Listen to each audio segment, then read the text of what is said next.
जैसे भगवान ने बताया वैसा ही गुरु परंपरा से आया हुआ हम उसका अध्ययन करने का प्रयास कर रहे हैं। तो हम अध्ययन में हम सहायता करे भगवान और प्रभु, इसलिए हम प्रेयर से शुरू करेंगे।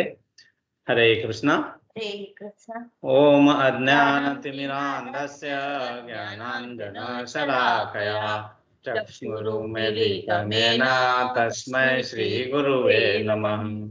श्रीचैतन्यमनोभीष्टं स्थापितं येन भूतले स्वयं रूपं कदा मह्यं ददाति स्वपदान्तिकम्। वन्देऽहं श्रीगुरुवो श्रूयुतपदकमलं श्रीगुरून् वैष्णवांश्च श्रीरूपं साग्रजातं सगण रघुनाथवितं सजीवं स्वाद्वैतं सावधूतं परिजनसहितं कृष्णचैतन्यदेवं श्रीराधा कृष्णपादान सगण ललिता श्रीविशाखानि विद्वांश्च। हे कृष्ण करुणा सिंधु दीनबंधु जगत्पते गोपेश गोपिका कांता राधा कांत नमस्तुते। तत्त्वकाञ्चन गौरांगी राधे वृंदावनेश्वरी वृषभानुसुते देवी प्रणमामि हरिप्रिये। वाञ्छाकल्पतरुवृक्ष कृपा सिन्धुभ्य एव च पतितानां पावनेभ्यो वैष्णवेभ्यो नमो नमः। जय श्री कृष्ण चैतन्य प्रभु नित्यानंद श्री अद्वैत गदाधर शिवासादि गौर भक्तवृंद। हरे कृष्णा कृष्णा कृष्णा हरे हरे हरे राम राम राम हरे हरे हरे कृष्णा कृष्णा कृष्णा हरे हरे हरे राम राम राम हरे हरे हरे कृष्णा कृष्णा कृष्णा हरे हरे हरे राम राम राम हरे हरे। हम जय पताका स्वामी महाराज का प्रणाम मंत्र बोलेंगे। नमो विष्णुपदाय कृष्ण पृष्ठाय भूतले श्रीमते जय पताका स्वामिनेति नामिने। नमो आचार्य पदयानिताय कृपा पदायिने गौर कथा दामोदया नगरागम तारिणे। हम प्रभुपाद जी का प्रणाम मंत्र बोलेंगे। नमो ओम विष्णुपदाय कृष्ण पृष्ठाय भूतले श्रीमते भक्ति वेदांत स्वामिनेति नामिने। नमस्ते सरस्वते देवे गौरवाणी प्रचारिणे निर्विशेष शून्यवादी पाश्चात्य देश तारिणे। जय श्री कृष्ण चैतन्य प्रभु नित्यानंद श्री अद्वैत गदाधर शिवासादि गौर भक्तवृंद। ओम नमो भगवते वासुदेवाय। ओम नमो भगवते वासुदेवाय। ओम नमो भगवते वासुदेवाय।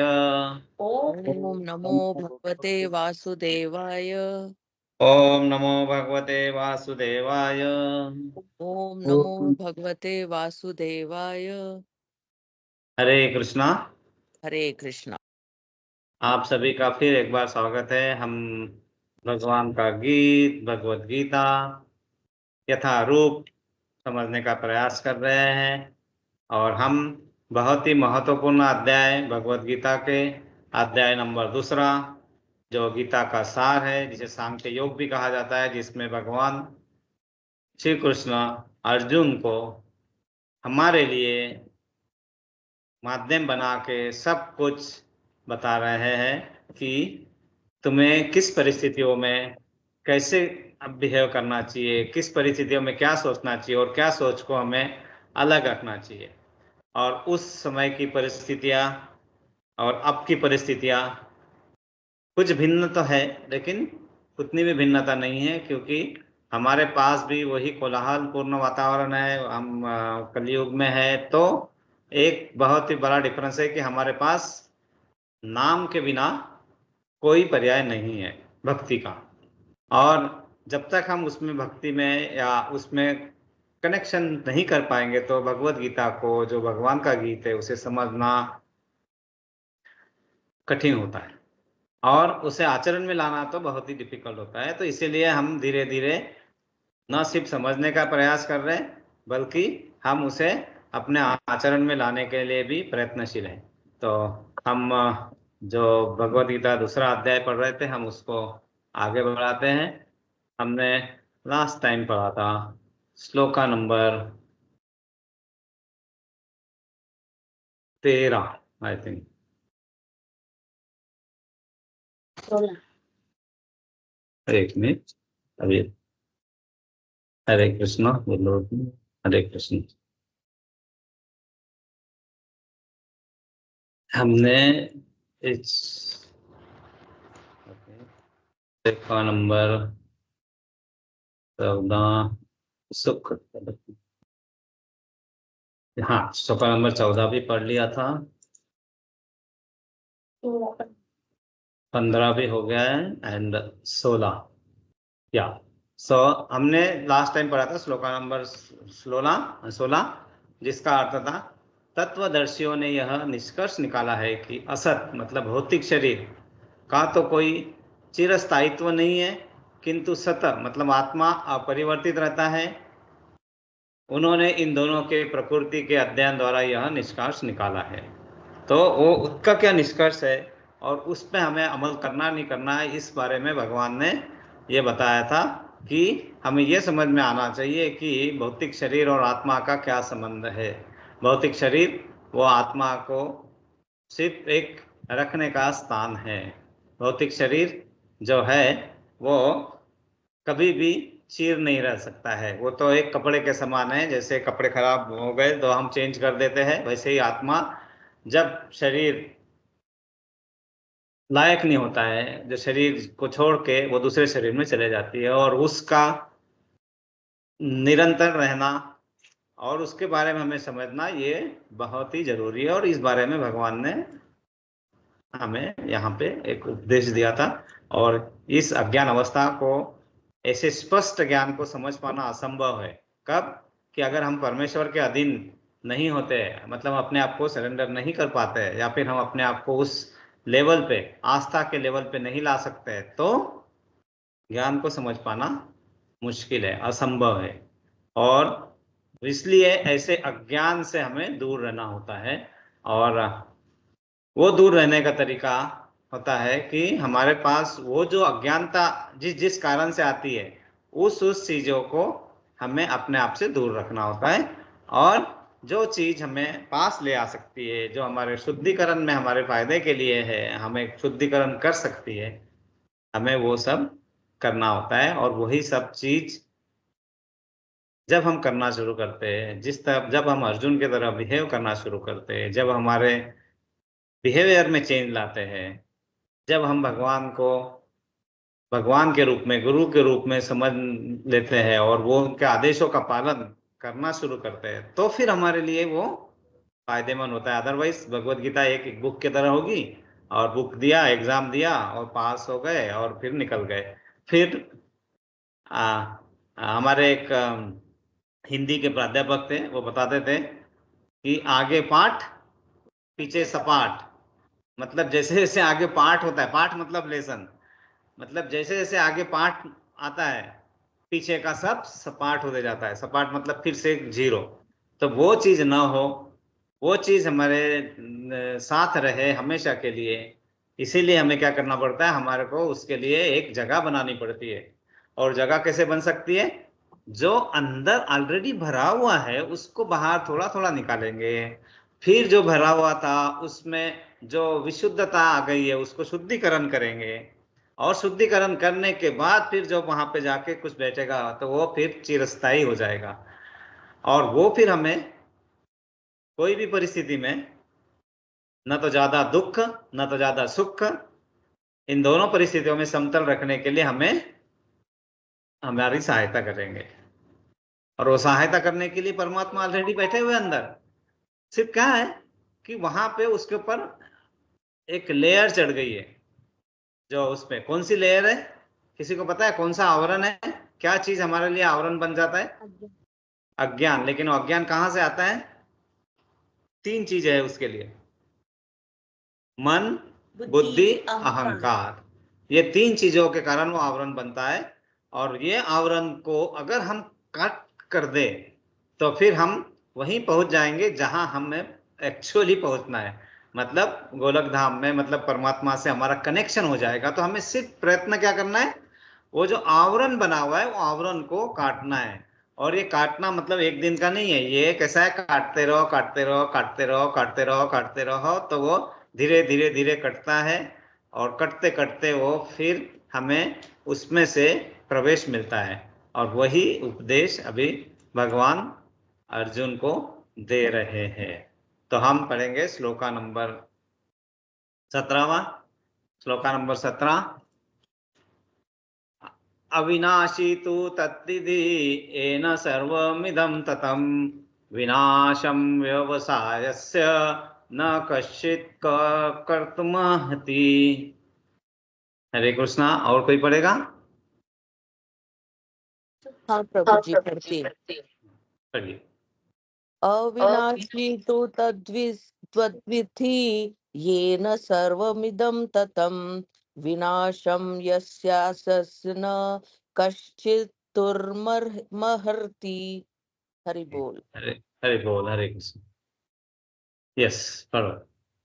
अविनाशी तु तद्विद्धि येन सर्वमिदं ततं विनाशमव्ययास्य न कश्चित् कर्तुमर्हति। हरे कृष्णा। इसका शब्दार्थ पढ़ेंगे। अविनाशी। यस माता जी, आप पढ़ रहे हैं, पढ़िए। प्रभु जी आप अविनाशी, नाश रहित, तू लेकिन, तत उसे, विद्धि जानो, एना जिससे, सर्वम संपूर्ण शरीर, इदम यह, ततम परिव्याप्त, विनाशम नाश, अव्ययस्य अविनाशी का, अस्य इस, न कश्चित कश्चित कोई भी नहीं, कर्तुम करने के लिए, आहर्ति समर्थ है। इसका अर्थ है जो सारे शरीर में व्याप्त है उसे ही अविनाशी समझो। उस अवयव आत्मा को नष्ट करने में कोई भी समर्थ नहीं है। तात्पर्य। जय शिला प्रभुपाद। इस श्लोक में संपूर्ण शरीर में व्याप्त आत्मा की प्रकृति का अधिक स्पष्ट वर्णन हुआ है। सभी लोग समझते हैं कि जो सारे शरीर में व्याप्त है वह चेतना है। प्रत्येक शरीर को न प्रत्येक व्यक्ति को शरीर के किसी अंश या पूरे भाग में सुख दुख का अनुभव होता है, किंतु चेतना की यह व्याप्ति किसी के शरीर तक ही सीमित रहती है। एक शरीर के सुख तथा दुख का बोध दूसरे शरीर को नहीं हो पाता। फलतः प्रत्येक शरीर में व्यष्टि आत्मा है और इस आत्मा की उपस्थिति का लक्षण व्यष्टि चेतना द्वारा परिलक्षित होता है। इस आत्मा को बाल के अग्रभाग के 10,000वें भाग के तुल्य बताया जाता है। श्वेताश्वतर उपनिषद में 5वां अध्याय 9वां श्लोक इसकी पुष्टि हुई है। बालग्रशत भाग्य शतदा कल्पितस्य च भागो जीव सविज्ञेय स चानंदताय कल्पते। इसका अर्थ है यदि बाल के अग्रभाग को 100 भागों में विभाजित किया जाए और फिर इनमें से प्रत्येक भाग को 100 भागों में फिर विभाजित किया जाए, तो इस प्रकार जो प्रत्येक भाग की माप आत्मा का परिमाप है, इतनी छोटी आत्मा। इसी प्रकार यही कथन निम्नलिखित श्लोक में मिलता है। केशाग्रशत भाग्य शतांशः सादृशात्मक जीव सूक्ष्म स्वरूपोऽयं संख्यातीतो हि चित्कण। आत्मा के परमाणुओं के अनंत कण है, जो माप के बल के अगले भाग, मतलब नोक के 10 बाल के अगले भाग, माप के बाल के अगले भाग मतलब नोक के 10,000वें भाग के बराबर है। यहाँ पे आत्मा का बहुत ही अच्छी तरीके से उल्लेख किया हुआ है। इस प्रकार आत्मा का प्रत्येक कण भौतिक परमाणुओं से भी छोटा है और ऐसे असंख्य कण है। यह अत्यंत लघु आत्मा संफुलिक भौतिक शरीर का मूल आधार है और इस आत्मा संफुलिंग का प्रभाव सारे शरीर में उसी तरह व्याप्त है जिस तरह किसी औषधि का प्रभाव व्याप्त रहता है। आत्मा की यह धारा मतलब विद्युत धारा सारे शरीर में चेतना के रूप में अनुभव की जाती है और यही आत्मा के अस्तित्व का प्रमाण है। सामान्य से सामान्य व्यक्ति भी समझ सकता है कि यह भौतिक संयोग के फलस्वरूप नहीं है, अपितु आत्मा के कारण है। मुंडक उपनिषद में तीसरा स्कंद पहला अध्याय 9वां श्लोक सूक्ष्म मतलब परमाणविक आत्मा की ओर अधिक विवेचना हुई है। इस एषो पुराणात्मा चेतसा वेदितव्यो यस्सी न प्राण पश्यधा संविवेश प्राणेशितचतं सर्वमोतं प्रजानाम यस्मिन् शुद्धशे विभवतेश आत्मा।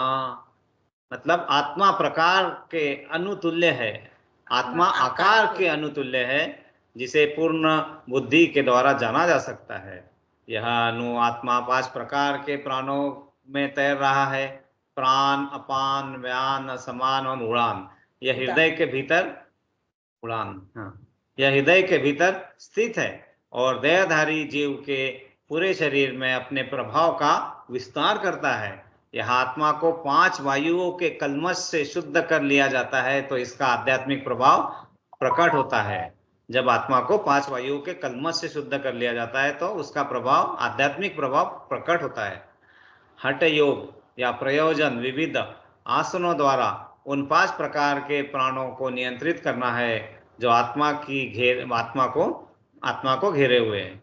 यह योग किसी भौतिक लाभ के लिए नहीं अपितु भौतिक आकाश के बंधन से अनु आत्मा की मुक्ति के लिए किया जाता है। इस प्रकार अनु आत्मा को सारे वैदिक साहित्य ने स्वीकारा है और प्रत्येक बुद्धिमान व्यक्ति अपने व्यवहारिक अनुभव से इसका प्रत्यक्ष अनुभव करता है। केवल मूर्ख व्यक्ति ही इस अनु आत्मा को सर्वव्यापी विष्णु तत्व के रूप में सोच सकता है। अनु आत्मा का प्रभाव पूरे शरीर में व्याप्त हो सकता है। मुंडक उपनिषद के अनुसार यह अनु आत्मा प्रत्येक जीव के हृदय में स्थित है और चूंकि भौतिक विज्ञानी इस अनु आत्मा को माप सकने में असमर्थ है, उसे उनमें से कुछ यह अनुभव करते हैं कि आत्मा है ही नहीं। व्यष्टि आत्मा तो निस्संदेह परमात्मा के साथ साथ हृदय में है और इसीलिए शारीरिक गतियों की सारी शक्ति शरीर के इसी भाग से उद्भूत है। जो लाल रक्तकण फेफड़ों से ऑक्सीजन ले जाते हैं वे आत्मा से ही शक्ति प्राप्त करते हैं। अतः जब आत्मा इस स्थान से निकल जाता है तो रक्तोपागत संतुलन मतलब फ्यूजन बंद हो जाता है।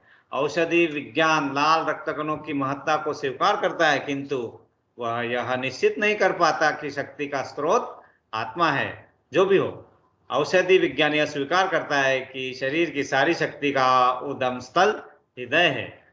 पूर्ण आत्मा के ऐसे अनुकणों की तुलना सूर्य प्रकाश के कणों से की जाती है। यह सूर्य प्रकाश के असंख्य तेजों में अणु होते हैं। जैसे सूर्य प्रकाश के असंख्य तेजों में अणु होते हैं, इसी प्रकार परमेश्वर के अंश उनकी किरणों के परमाणु स्फुलिंग है और प्रभा या पराशक्ति कहलाते हैं। अतः चाहे कोई वैदिक ज्ञान का अनुगामी हो या आधुनिक विज्ञान का, वह शरीर में आत्मा के अस्तित्व को नकार नहीं सकता। भगवान ने स्वयं भगवत गीता में आत्मा के इस विज्ञान का विशद वर्णन किया है। हरि बोल। बहुत ही सुंदर श्लोक, बहुत ही सुंदर वर्णन इसका और बहुत इंपॉर्टेंट है। इसका 2 लाइन में इसका शब्द अर्थ था, जो सारे शरीर में व्याप्त है उसे ही अविनाशी समझो और उस अव्यय आत्मा को नष्ट करने में कोई भी समर्थ नहीं है। तो अब यहाँ पे इस बहुत तरीके से यहाँ पे बताया हुआ है भगवान ने कि सबसे पहले तो ये समझ में आना चाहिए कि आत्मा जो है वो हमारे शरीर में परमात्मा का अंश के रूप में प्रस्तुत हमेशा स्थित रहती है और ये आत्मा बहुत ही छोटी है। कितनी छोटी बताइए? मतलब हमारे जो हमारा सर का बाल होता है ना, वो बाल का जो एक पॉइंट होता है, वो पॉइंट का 10,000वां भाग, मतलब वो पॉइंट को पहले 100 से विभाग हो और जो पॉइंट आएगा उसका फिर से 100 से विभाग हो, मतलब इतना छोटा। और अगर साइंस के इसमें देखा जाए तो हमारा डायमीटर जो होता है हमारे बाल का वो होता है अराउंड 50 माइक्रोमीटर, 30 to 50 माइक्रोमीटर, है ना, 30 to 50 माइक्रोमीटर। और फिर उसको 10,000 से करना है, मतलब नैनोमीटर में जाता है। Nano means 10⁻⁹। इतना छोटा आत्मा, उस आत्मा को हम निग्लेक्ट करने की बात करते हैं। लेकिन यहाँ पे क्या बताया कि वो आत्मा को हम बिल्कुल निग्लेक्ट नहीं कर सकते। क्यों? पहली बात तो ये सब शास्त्रों में इसको अलग अलग यहाँ पे एग्जाम्पल दिए है ना, कि किस शास्त्र में कहाँ लिखा हुआ है और कहाँ इसके बारे में उल्लेख है। अगर हम वैज्ञानिक दृष्टिकोण में यह प्रूव नहीं कर पा रहे, इसका मतलब यह नहीं है कि वहां पे आत्मा नहीं है। आत्मा है। इनडायरेक्टली डायरेक्टली इसको मान भी लिया गया कि आत्मा है, लेकिन वो बहुत सूक्ष्म है। लेकिन सूक्ष्म है मतलब वीक नहीं है, वो अविनाशी और बहुत स्ट्रांग है। क्योंकि शरीर से अगर चेतना निकल जाती है जो आत्मा है, तो शरीर किसी काम का नहीं है। इसके ऊपर एक हाँ अभी याद आ रहा है मुझे, एक ऐसा वाक्य हुआ है कि वहां पे एक पृथ्वी लोक पे क्या नजारा है, क्या चल रहा है, ये देखने के लिए भगवान विष्णु और लक्ष्मी जी ऊपर से देखते हैं कि नीचे क्या चल रहा है, चलो देखते हैं। तो वहां क्या देखते हैं कि सभी लोग वहां पे क्या कर रहे हैं, एक प्रेत आत्मा जाती रहती है, मतलब एक प्रेत जाते रहते हैं, आत्मा नहीं सॉरी, प्रेत को ऐसे 4 कंधों पे ले जाके जाते रहते हैं, राम राम सत्य है, यही नरिगत्य, ऐसा बोलते बोलते जाते रहते हैं। और सब उसी इसमें, सब कोई दुखी, कोई रोते हुए, कोई जा रहे हैं, कोई सिर्फ साथ देने के लिए जा रहे हैं ना, बस ऐसे, उनको कोई लेना देना नहीं होता है, बस जाना है, जा रहे हैं, लेकिन जा रहे होते हैं। तो विष्णु भगवान कहते हैं ये देखो सब लोग मेरा नाम लेते लेते जा रहे हैं, आखिरी में भी है ना, राम राम सत्य है, राम राम सत्य है। तो लक्ष्मी जी बोलते ऐसा है, रुको अभी दिखाती हूं मैं तुम्हें। तो क्या करते हैं कि वो पूरे वहां पे ऐसे नोटों की बरसात कर देती है ना। तो नोटों की बरसात, बहुत सारी ऐसी बरसात होती है, तो सब क्या करते हैं, वो छोड़ देते हैं प्रेत को और वो नोट कलेक्ट करना चालू कर देते हैं, है ना। और फिर वो राम राम सत्य है कोई नहीं बोलता है ना। तो वो जब राम राम सत्य ऐसे नहीं बोलते हैं, तो लक्ष्मी जी बोलती है देखो ये जो राम जो है उसमें तुम्हारे इसमें किसी कोई नाम का कोई मतलब नहीं है। जब लक्ष्मी आ जाती है तो सब भगवान नारायण का नाम भूल जाते हैं, है ना, लक्ष्मी के नारायण का भगवान का नाम सब भूल जाते हैं। और देखो किस तरह वो जब सब छोड़ के नाचने लगे, है ना, सब नाचने लगे। तो भगवान कहते हैं अच्छा ये सब नाचने लगे, तो वो बोलते हैं ये नाचेंगे कब तक, जब तक मैं उनके हृदय में बैठा हुआ हूं। तो वो प्रयोग के लिए क्या करते हैं कि उसमें से नाचने वाले के एक के हृदय में से बाहर आ जाते हैं, मतलब आत्मा बाहर आ जाती है, और वो वहां पे उसके हाथ में इतने सारे नोट होते हैं और वो नोट का कोई फायदा नहीं होता है। तो लक्ष्मी जी को बताते हैं कि यस, लक्ष्मी का फायदा तभी तक है जब तक नर में नारायण है, नारी में नारायण है। जब नारायण नहीं है तो लक्ष्मी का कोई फायदा नहीं है। तो यही चीज हमें समझना होता है कि जब नारायण है, जब आत्मा है, जब चेतना है तो सब कुछ है, चेतना नहीं तो कुछ नहीं है। तो यही यहाँ पे भगवान समझाने का प्रयत्न कर रहे हैं। लेकिन उनको वो साथ में ये भी बता रहे हैं कि ये बहुत बलशाली है, आत्मा के बल को आप किसी भी तरह अलग छोटा नहीं समझ सकते। और बार बार हम यह पढ़ते हैं कि आत्मा को किसी तरह से हम विचलित नहीं कर सकते, किसी तरह से काट नहीं सकते, है ना। जो श्लोका हम बोलते हैं ना, कौन सा श्लोक, हाँ माता जी बोल रहे हैं ना, नयनम छिन्दन्ति शस्त्राणि नयनम दहति पावक न चैनम क्लेदयन्तापो न शोषयति मारुत। मतलब न उसको हम छेनी की तरह छेद नहीं कर सकते, हथौड़ा छेनी लेके, है ना, उसमें हम छेद नहीं कर सकते, न ही हम उसको जला सकते हैं, उसे कोई भी अग्नि उसे जला नहीं सकती है। कोई भी पानी कितना भी उसमें बाढ़ आ जाए वो उसको बहा नहीं सकती, और कितनी भी हवा आ जाए उसे सुखा नहीं सकते। तो ये इस तरह आत्मा अमर और बलशाली है, तो उसको किसी भी तरह से हम उसको अपने इसमें चेंज नहीं कर सकते। तो उसमें क्या बताया, इसमें क्या बताया, आत्मा एक विद्युत धारा की तरह है। जैसे कोई इलेक्ट्रॉनिक सर्किट है, टीवी रखी हुई है, प्लग लगाया हुआ है, लेकिन जब तक हम बटन ऑन नहीं करते उसका कोई मतलब नहीं है, वो रखी रहेगी, वैसा ही रहेगा, है ना। तो वैसा ही है, जब तक शरीर में आत्मा है तो वो विद्युत धारा की तरह है, प्लग कनेक्टेड है। अगर वो आत्मा निकल जा रही है तो पूरा आपका मटेरियल, पूरा बॉडी एज इट इज रहेगा। तो हमको और जितने जितने एग्जाम्पल देके समझाने की कोशिश कर रहे हैं भगवान, और प्रभुपाद ने जी ने उन्हें उसे समझाने का प्रयास किया है। और उन्होंने ये भी बताया कि आत्मा को के पास 5 वायुओं के कल्मश से शुद्ध कर लिया जाता है तो आध्यात्मिक प्रभाव प्रकट होता है। और ये सब करने में हम सिद्ध नहीं है। अब वो सिद्ध क्या होता है वो भी समझ लेंगे। हम सिद्ध नहीं है, और हम सिद्ध नहीं है तो फिर हमें करना क्या होता है, क्योंकि हम कलयुग में हैं, तो हमें वही फार्मूला अपनाना होता है जो चैतन्य महाप्रभु ने हमारे लिए सबसे सिंपल तरीके से ला के दिया। प्रभुपाद ने उस आंदोलन को आगे लेकर गया है। और क्या किया है, नाम बिना कली काले ना आर धर्मा। नाम बिना कली काले मतलब इस कली काल में नाम के बिना कोई धर्म नहीं है ना। तो सर्व मंत्र सार नाम यही शास्त्र मर्मा। मतलब ये जो सार नाम है, ये जो नाम का सार है, मतलब उसका जो समरी है, यही सभी शास्त्रों का मर्म है, मतलब यही सब शास्त्र कहते हैं। तो ये हमें नाम लेना आना चाहिए। और नाम लेने का हमने क्या सिंपल तरीका बताया और क्या महामंत्र दिया है, हरे कृष्णा हरे कृष्णा कृष्णा कृष्णा हरे कृष्णा हरे, कृष्णा हरे हरे हरे, राम हरे हरे राम राम हरे राम राम, राम राम हरे हरे। राम हरे हरे। तो जितना हम लेते जाएंगे शुद्धिकरण हमारा होते जाएगा, शुद्धिकरण होते जाएगा तो वहां से आदान प्रदान होगा, आदान प्रदान होगा तो हमारे दुखों का, हमारे पास जो पहाड़ होता है वो दुखों का पहाड़ हम कम होगा, क्योंकि हमारे साथ, हमारे लिए हमारे ठाकुर जी साथ में रहेंगे।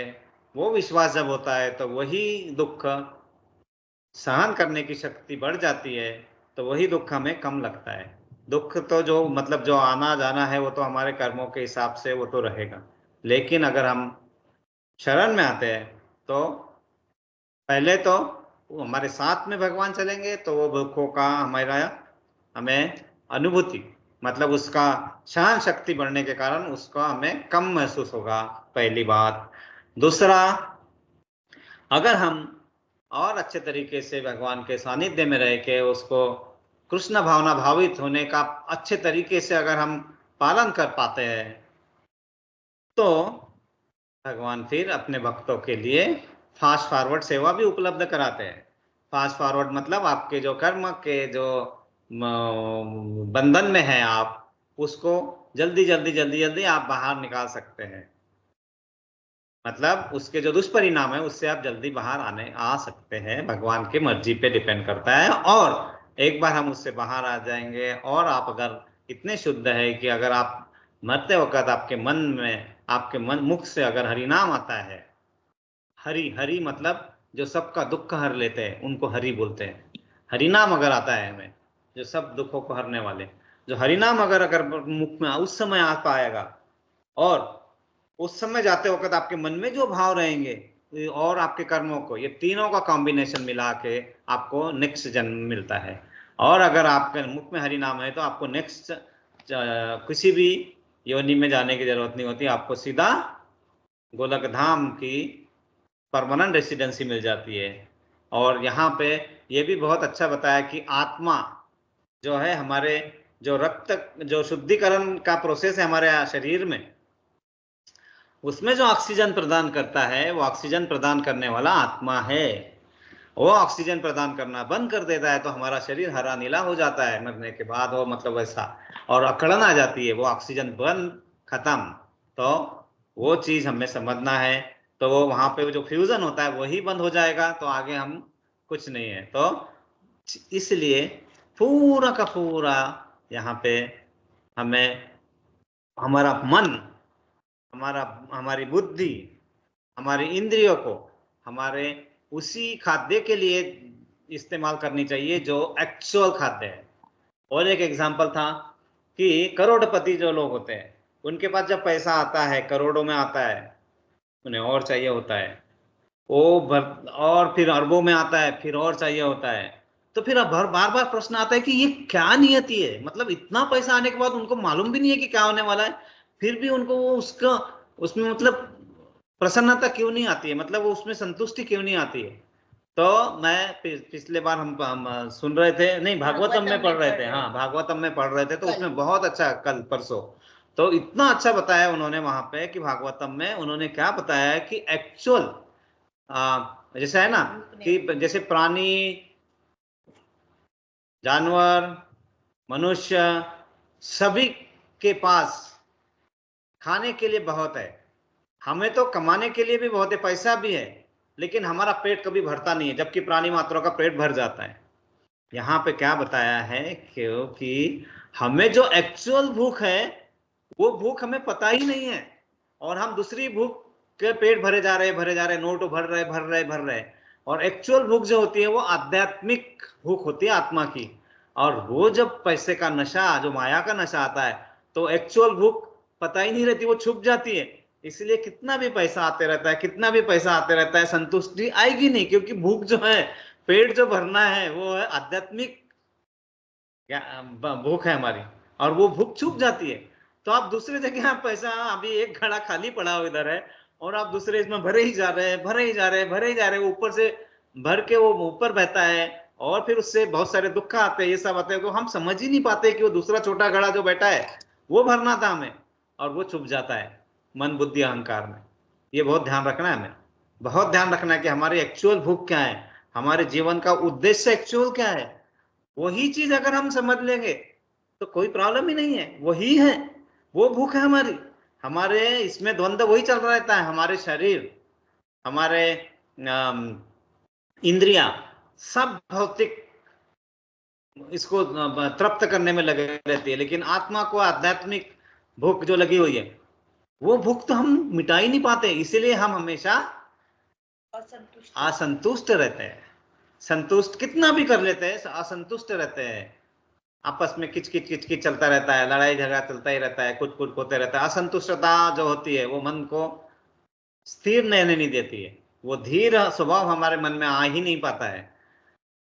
और यहाँ पे भगवान जब प्रभुपाद जी हमें ये पूर्ण आत्मा को सूर्य प्रकाश की तुलना से, सूर्य प्रकाश से तुलना कर रहे हैं। जैसे सूर्य प्रकाश, सूर्य न दिखते हुए भी प्रकाश हर जगह जगह जगह जगह जगह जगह जाते रहता है, वो कहीं से भी जगह जाता है, और जहां सूर्य प्रकाश पहुंच पाता है वहां से अंधकार गायब हो जाता है।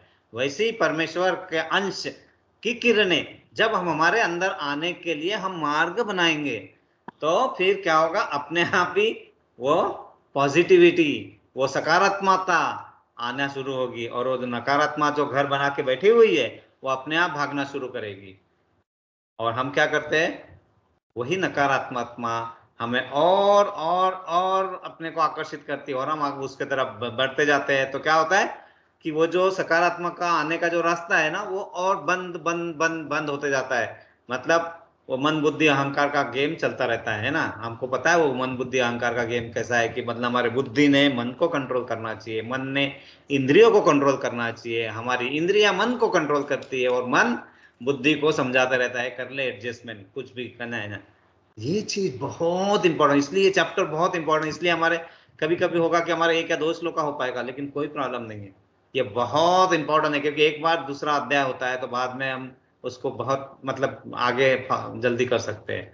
तो यह जो है, ये आत्मा के बारे में बहुत इंपॉर्टेंट है, और इसी को ही हम आगे बढ़ाते हुए हम क्या करेंगे कि हमने पिछला संडे को हम एक प्रोग्राम में, इस्कॉन के प्रोग्राम होता है ना, वहां गए थे, तो वहां एक प्रभु जी ने बहुत ही अच्छा विश्लेषण दिया था कि हम सब कैसा है ना, न तो हम वानप्रस्थ में है, न तो हम अभी क्या, कौन सा, हम तो गृहस्थ आश्रम में है, लेकिन वानप्रस्थ और संन्यास आश्रम, संन्यास आश्रम में हम जा नहीं सकते, क्योंकि हम उतने लायक नहीं है, और एक पहले ब्रह्मचार्य। तो ब्रह्मचार्य में भी नहीं है, हम सब ऑलमोस्ट सभी लोग यहाँ पे अभी गृहस्थ आश्रम में है। और यही परिस्थिति है ना, नारद मुनि जब व्यास ऋषि जी को बता रहे थे ना, तो उन्होंने पहले क्या किया मालूम है, वानप्रस्थ आश्रम, ब्रह्मचार्य आश्रम और संन्यास आश्रम के बारे में बहुत बताया। तो युधिष्ठिर महाराज वहां पे बड़े कंफ्यूज हो गए, अरे मैं तो गृहस्थ आश्रम का हूँ और मेरे लिए तो कुछ भी नहीं है यहाँ पे। तो फिर नारद मुनि ने उन्हें गृहस्थ आश्रम के बारे में बहुत सारी चीजें बताई। तो वो क्या है, हम उसके बारे में थोड़ा आज पढ़ेंगे, थोड़ा करेंगे, थोड़ा करते हैं कोशिश, है ना। तो हम पूरा ध्यान अब इस स्लाइड पे पूरा ध्यान लगाइए, हर एक कोने कोने पे देखिए, है ना। तो हमें क्या दिखेगा, यहाँ पे कहीं दुख की छटा कहीं नजर आती है कि देखिए, अगर दिखती है तो देखो, कहीं कहीं पे भी दुख का छटा नजर नहीं आएगी। और वही चीज हमें सच्चिदानंद स्वरूप हमें चाहिए होता है। तो यहाँ पे हमारे लड्डू गोपाल, बालकृष्ण, इसमें से पूरे में जो मिष्टी, पूरा हमेशा मिष्टी मिष्टी मिष्टी मतलब मिठाई, और उसमें ही लिप्त रहते हैं, माखन। यहाँ पे ये हमें सब पता है कि ये दामोदर लीला है, जिसमें माता उसे बांधने, उनके उदर को मतलब पेट को बांधने के प्रयत्न करती है, लेकिन हर बार 2 इंच उनका रस्सी कम पड़ जाता है। और वो 2 इंच जो है वो हमारा अहंकार होता है। जब वो अहंकार कम हो जाता है तो वो 2 इंच से हम भगवान को भी बांध सकते हैं, अगर हम इतना उसका मतलब है। यहाँ यहाँ पे भगवान अपने मुरली से मतलब इतने मधुर इससे आपको सुख पहुंचाते हैं कि वो भगवान किसी को भी यहाँ पे छोड़ना नहीं चाहते, यहाँ दुखालय से ले जाने के लिए आए हुए हैं।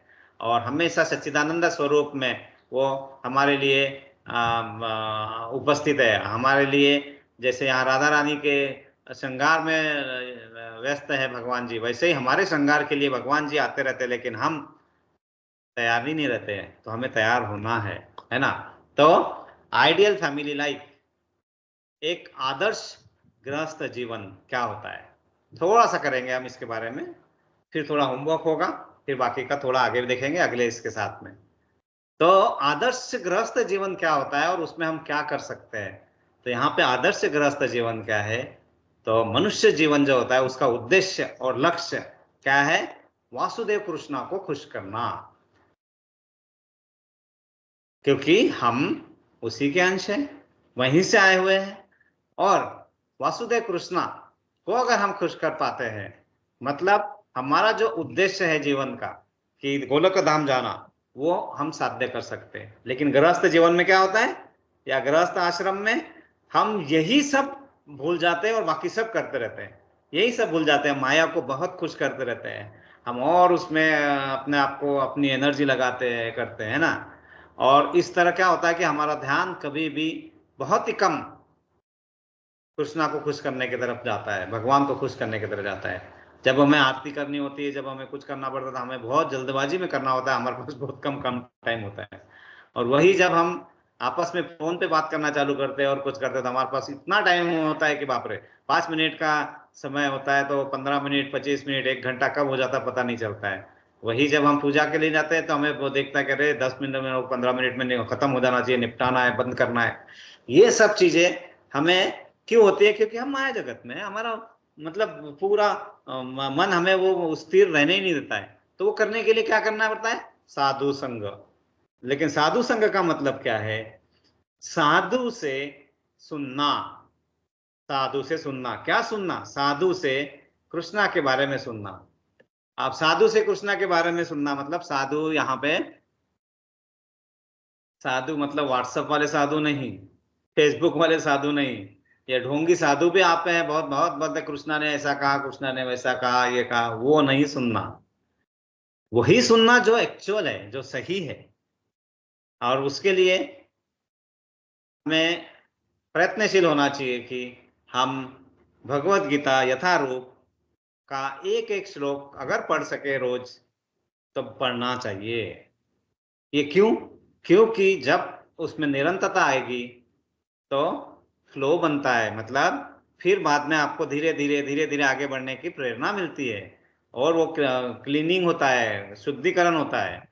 जैसे पानी को हम रोक के रख देंगे तो क्या होता है उसमें, वो सब चीला विला वो सब लग जाता है, और फिर वो अगर पानी के बूंदे कहीं रह गई उसको, अगर वो प्रवाह नहीं है तो जंग लग जाता है। यही सब होता है हमारे लिए। इसलिए जब हम उसको हम कंटिन्यूअस करेंगे, एक दिन करके रख दिया तो फिर से वो वैसा धूल जमती है, फिर से वैसा होती है ना। भगवान किसी को हमने ये दिया भगवत गीता, भगवत गीता यथारूप, तो भगवत गीता यथारूप है तुम्हारे घर पे? हाँ सर बिल्कुल यथारूप रखी हुई है। मतलब आपने जैसे दी थी वैसे ही रखी हुई है, उसको खोला भी नहीं है, इसका मतलब ये यथारूप नहीं होता है। प्रभुपाद के हिसाब से आध्यात्मिक जीवन का अर्थ क्या है? आध्यात्मिक जीवन का अर्थ है जीवन में कुछ घटाना नहीं है जो हम कर रहे हैं, हमें जोड़ना है। और जोड़ना क्या है? कृष्णा को जोड़ना है। और कृष्णा को हमारे जीवन में जोड़ना ये सिद्धि है। और वो सिद्धि जब आएगी तो फिर आपके पास रिद्धि प्रसिद्धि, जिसके लिए हम भूखे भूखे मर रहे हैं, है ना, अपने आप आती है। उसको लाने की जरूरत नहीं है। जबकि हम क्या कर रहे हैं? वही सब लाने के लिए मर मर मर मर रहे हैं ना, ये कर वो कर, इधर कर उधर कर। जबकि जो एक्चुअल मार्ग है और जो सरल मार्ग है और जो हमें सब कुछ दे सकता है, मतलब झाड़ के हमारे जड़ को पानी न दे के, हम तने को पत्तियों को पानी दे के अपना पानी वेस्ट कर रहे हैं, एनर्जी वेस्ट कर रहे हैं, समय वेस्ट कर रहे हैं। यह ना करके प्रभुपाद कर रहे हैं कि बस आपको कृष्णा को जोड़ना है, आपके जीवन में कुछ घटाना नहीं है। ये सब गलत फैलाया हुआ है कि अरे ये करने से हमारे जीवन में ये कम हो जाएगा वो कम हो जाएगा। कुछ कम नहीं होना है, जोड़ना ही जोड़ना है, जुड़ता ही जुड़ता है। तो आप कृष्णा को जोड़ने का मतलब क्या? क्या जोड़ना मतलब क्या करना है? मतलब कृष्णा कॉन्शियसनेस, कृष्ण चेतना में बढ़ाना है। कृष्ण चेतना मतलब कृष्ण हमारे जीवन का केंद्र होना चाहिए, और घर पे भी कृष्णा ही केंद्र होना चाहिए। तो लोग क्या करते हैं, अच्छा घर में कृष्णा का केंद्र करना है तो क्या करते हैं, घर का माप लेते हैं और घर के मध्य में कृष्ण की मूर्ति लगा देंगे हम, और तो चलो कृष्ण घर के मध्य में आ गया, मध्य भाग में। ये हमारी सोच हो जाती है कि कृष्ण घर के मध्य में है, अब हो गया मेरा कृष्ण भावना भावित केंद्र हो गया। नहीं, कृष्ण घर के मध्य भाग में रखना ये भौगोलिक बात नहीं चल रही है, ज्योग्राफिक रिलेशन नहीं है, ये डिस्कशन नहीं है, ये है चेतना, कॉन्शियसनेस। कॉन्शियसनेस की बात चल रही है। मतलब it's not external, it's internal. मतलब ये बाहरी बात नहीं है, ये अंदर की बात है। हम एडवर्टाइज तो देखते हैं, ये अंदर की बात है, लेकिन उसको हम उसको हम समझ नहीं पाते कि अंदर की बात क्या है। अंदर की बात मतलब कृष्णा भावना भावित। मतलब क्या? कृष्णा को हमेशा याद रखना, और जब जो कुछ भी कर रहे हैं हम, वो कृष्णा की प्रसन्नता के लिए करना, कृष्णा भावना भावित। आप जॉब कर रहे हैं तो किस लिए कर रहे हैं वो समझ लेना है कि हम इसलिए कर रहे हैं तो कृष्ण भावना भावित होकर हम कर रहे हैं, कृष्णा के लिए, उनको प्रसन्न करने के लिए कर रहे हैं। तो हम क्या करेंगे, जॉब में आलस्य नहीं लाएंगे, जॉब में चीटिंग नहीं लाएंगे, जॉब करते वक्त हम उसको अपना लेंगे। हमारे लिए जॉब करना हेडेक नहीं होगा, हमारा खाना बनाना है हमारे लिए वो एक काम नहीं होके हमारे लिए वो आनंद का जरिया बनेगा। हमें क्रिकेट खेलना है, हम अगर वो क्रिकेट खेलने प्रसन्नता के लिए कृष्ण को प्रसन्न करना है तो क्या करेंगे, हमें प्रेशर नहीं आएगा, हमें प्लेजर आएगा। प्लेजर, प्रेशर मतलब हमें दबाव नहीं आएगा, हमें प्लेजर मतलब आनंद आएगा, खेलने का आनंद आएगा। तो हर चीज को प्रेशर से प्लेजर में कन्वर्ट करना जो प्रोसेस है वो कृष्णा भावना भावित है। और वो कब कर सकते हैं, हम अपने आप नहीं कर सकते। इसीलिए हमें क्या करना पड़ता है, हमें कृष्ण को समर्पित हो जाना है। और फिर वो जो भी चीज करते हैं तो हमारे जो भी कर्म है वो अपने आप निष्काम कर्म की तरफ बढ़ते हैं। घर को भवन भी कहते हैं ना, हम जो घर है जिसमें कृष्णा भावना भावित है ना, उसको भवन भी कहते हैं। और भवन का असली मतलब क्या होता है, जिस घर में भगवान निवास करते हैं उसे भवन कहते हैं। क्यों?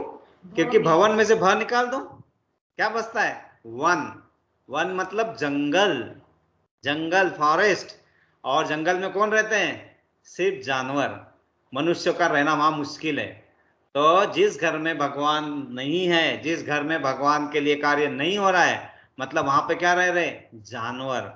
और अनलकीली आज कलयुग में बस मकान रह गए, भवन तो बचे ही नहीं है। बस सब जानवर अंदर भरे पड़े हैं, सबको मांस मच्छी मटन पे ताव छोड़ना है, अच्छा खाना तो भूल ही चुके हैं, अच्छी बातें भगवान के लिए नाम तो देने के लिए है ही नहीं। अरे इतना बिजी है, इतना ये उतना है, उतना टाइम नहीं निकलता है। सब भवन जो है ना वो खंडर हो गए, खंडर। सब जानवरों की तरह बिहेव करने लगे हैं, क्योंकि वही तो डिफरेंस है हमारे और जानवरों में कि हम भगवान को प्रार्थना कर सकते हैं, भक्ति कर सकते हैं, जो जानवर नहीं कर सकते। बाकी सब तो कॉमन है। तो मनुष्य जीवन सार्थक होता है जब भगवान हमारे जीवन में हो। आप समझ लो इसको, है ना। तो बहुत सीरियसनेस है, हमें सीरियसली लेना है कि हमें सही में हमारे जीवन को सार्थक बनाना है या सिर्फ बनाने का ढोंग करना है।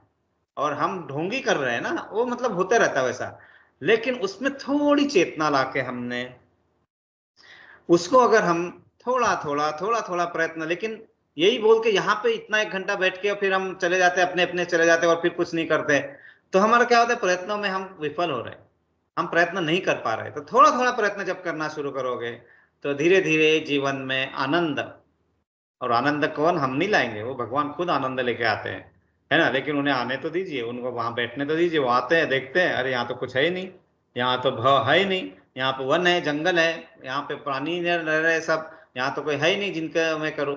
तो वो कैसे आएंगे।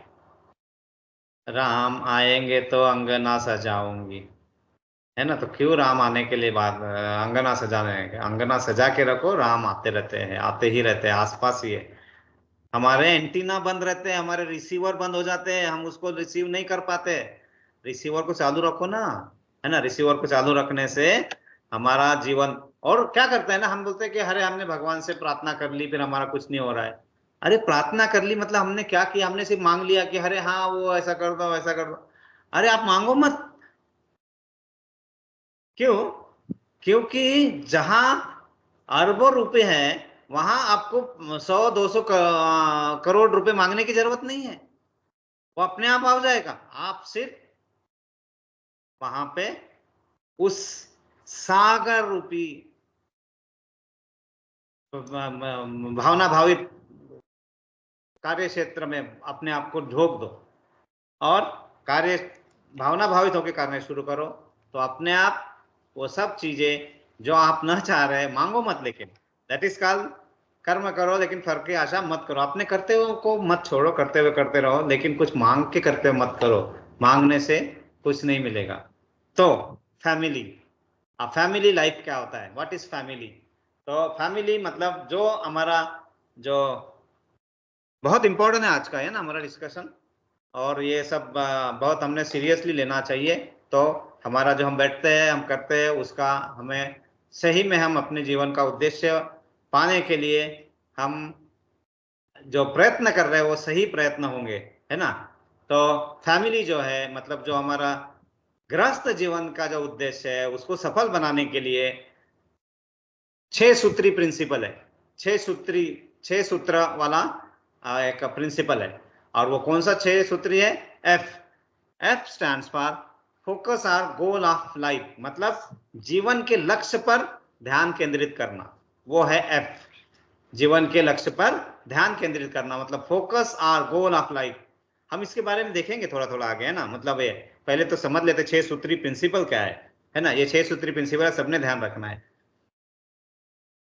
ए, एक्सेप्ट रिस्पॉन्सिबिलिटी, जिम्मेदारी स्वीकारना, मतलब हमारी जिम्मेदारी क्या है वो स्वीकारना बहुत जरूरी है हमें। हम अपनी जिम्मेदारियां छोड़ के बाकी कुछ ही स्वीकारते रहते, कुछ और करते रहते, हम इधर उधर भागते रहते, कुछ करते रहते, वो देखेंगे हम, है ना। एम, एम जो तीसरा सूत्र है वो है मेडिटेट ऑन सुप्रीम लॉर्ड, मतलब ध्यान करे भगवान के ऊपर। हमारा ध्यान तो होता है, ध्यान तो करते हैं, लेकिन कहाँ और करते हैं, है ना, क्या करते रहते हैं। और ये होगा ही हमारा, क्योंकि हमारे ऊपर जो मतलब माया शक्ति का जो प्रभाव वो भी भगवान ने ही क्रिएट किया हुआ है ना, अपरा शक्ति है ना। तो वो भी होगा ही होगा, लेकिन हमें मेडिटेट करना है, मेडिटेट करना है ना। हमें धारा के विपरीत तो जाना है, लेकिन उसमें भी धारा के विपरीत अपने को अपना संघर्ष जारी रखना है, लेकिन वो संघर्ष में हम अपने आप अपने संघर्ष जारी रखेंगे तो हम असफल हो जाएंगे। हमें संघर्ष में कृष्णा को साथ में लेके चलना है, तो फिर उस संघर्ष में हमें जो संघर्ष कर रहा है उसमें परिणाम अपने आप आना चालू होगा। अपने आप करोगे तो थक के गिर के बैठ जाते, फिर गिर जाते, फिर उठते, गिर आप गिरने नहीं देंगे भगवान, आप करो तो प्रयत्न आए। चौथा सूत्र है इंटरनलाइज द कॉन्शियसनेस, मतलब हमारी चेतना को अंदर के ऊपर ले जाओ, उसको ध्यान अंदर की तरफ ले जाओ, उस चेतना को बाहर नहीं। हमारी चेतना बाहर ही घूमती रहती है, बाहर ही ध्यान रहता है, उसको अंदर ले जाना है, उसको अंदर ले जाना है, वो है ना हमारी चेतना को अंदर। ऑफकोर्स ये सब प्रयत्न और ये सब करने के लिए ही शुद्धिकरण बहुत जरूरी है, नहीं तो वो अंदर जाएगी ही नहीं, है ना। आप बॉटल ऐसी भरी हुई ढक्कन बंद रखते हैं और उसमें डालने का प्रयास करेंगे, क्या जाएगा? ढक्कन तो खोलना ही पड़ेगा ना हमें, ढक्कन जब तक खुलेगा नहीं तब तक जाएगा कैसे? और वो खोलने के लिए क्या करना पड़ता है? नेक्स्ट फार्मूला है लीव बैड एसोसिएशन, गलत संगति को त्यागो। मतलब गलत संगति मतलब जो गलत संगति बहुत होती है। एक तो सबसे गलत संगति मतलब जो व्यभिचारी, जो जुआ खेलने वाले, जो परस्त्री गमन करने वाले, और मद्यपान, मांसाहार, ये सब करने हैं जीव को। हाँ, जुआरी और जीव को जो मतलब उनको जो कष्ट पहुंचाने वाले, है ना, किसी को दुख देने वाले, ऐसे लोगों से दूर रहने का प्रयास करना है ना गलत संगति। अब वही गलत संगति नहीं है, कुछ गलत संगति ऐसी भी होती है जो सिर्फ 24 घंटे माया के बारे में ही बात करते रहते हैं, माया के बारे में बात करते हैं, वो भी गलत संगति है। उससे भी हमें दूर रखना होता है, करना है हमें अपने आप को, लेकिन उससे दूर रखेंगे तो फिर हमें अच्छे विचार आने का होता है, नहीं तो वो हर इसमें वातावरण में वही चलता रहेगा। हाँ, तो फिर वो कहाँ से नए विचार, नए आदान प्रदान हो पाएगा? नहीं हो पाएगा, है ना। तो लिव बैड एसोसिएशन, गलत संगति को त्यागना आना चाहिए, वो भी बोले अच्छे तरीके से करना आना चाहिए।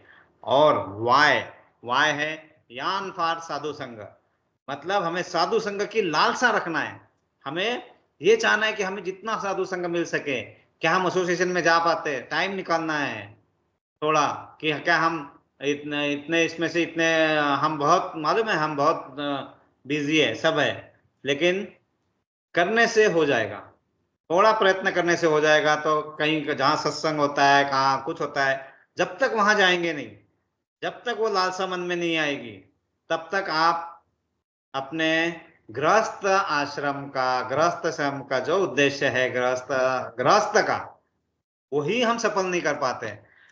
साधु और संन्यास आश्रम की तो बात अलग की हो गई, ब्रह्मचारी आश्रम की बात अलग हो गई, वानप्रस्था जो हम छोटे इसमें थे वो भी, हम अभी गृहस्थाश्रम में है, गृहस्थाश्रम में ही हमें आगे बढ़ना है। प्रभुपाद ने क्या बताया? गृहस्थाश्रम में ही रहो आप, लेकिन उसके गृहस्थाश्रम के नियम तो समझ लो, और उनको पूरा पालन नहीं तो उनके पालन का प्रयत्न तो करो। आप वो छोड़ के बाकी सब तरफ हम अपने टाइम को लगाते रहते, तो ये चीज, यही सबसे बहुत इंपॉर्टेंट है। भगवान जो हमें समझाते हैं और हम समझने का प्रयास करते हैं, तो इसीलिए भगवत गीता को हम पढ़ने से नहीं समझ में आएगा जब तक हम साधु संग, जब तक हम उस तरह के वातावरण में नहीं जाते, तब तक वो चीजें हमारे अंदर नहीं जा पाएगी ना।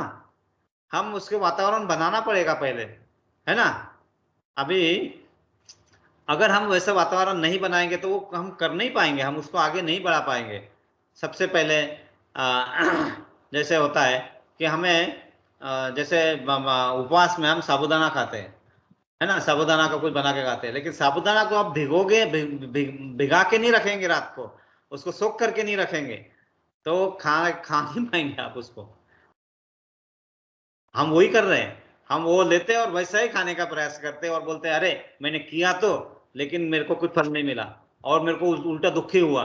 दुख नहीं होगा तो क्या होगा? क्योंकि आप प्रोसेस ही नहीं समझे। हम लोग जब प्रोसेस ही नहीं समझोगे और उसको बिना उससे हम प्रयास करने का चालू करोगे, अरे नहीं मुझसे सब कुछ होता है, मुझसे वो चांटिंग नहीं हो पाती है, अरे नहीं हो पाती है, मतलब हम थोड़ा प्रयत्न तो करना चाहिए ना कंटिन्यू। जितना हम जैसे हम खाते हैं, सोते हैं, ये करते हैं, तो एक माला चांटिंग, 2 माला चांटिंग क्यों नहीं हो सकती है? हो सकती है। प्रयत्न हमें उसके लिए 10 मिनट 15 मिनट रखने आना चाहिए। तो जब तक हम वो नहीं करेंगे तो हमारे ये प्रयत्न है ना, ये सब सूखे की तरह है, मतलब सूखे प्रयत्न है, मतलब हम प्रयत्न करने का सिर्फ ढोंग कर रहे हैं ना। तो यही यहाँ पे समझा रहे हैं, अगर फैमिली का हमको सही में अपने आप को करना है तो ये 6 सूत्री प्रिंसिपल ध्यान रखना है ना। ये 6 सूत्री प्रिंसिपल पे हम यहाँ इसको आगे नहीं, इसके ऊपर आपको होमवर्क है अभी अपने सबको। तो ये 6 सूत्री प्रिंसिपल को जो जो आप समझ सकते हो कि फोकस मतलब क्या होना चाहिए, जीवन का लक्ष्य सोचना है, समझना है, अगले बार डिस्कस करेंगे। जिम्मेदारी स्वीकारना मतलब क्या जिम्मेदारी स्वीकारना है, ध्यान करें भगवान के ऊपर तो कैसा ध्यान, मतलब क्या करना है, हमारी अंदर चेतना, चेतना अंदर की ओर हो, ध्यान बाहर नहीं, मतलब क्या, गलत संगति को त्यागे, कौन कौन सी गलत संगति है, साधु संग की लालसा कर रखना। इस बारे में हम आगे बढ़ेंगे, आगे करेंगे, और इसके ये जब करेंगे तो सही मायने में हम हमारी आत्मा का शुद्धिकरण करेंगे, और वही सही मायने में क्या होगा।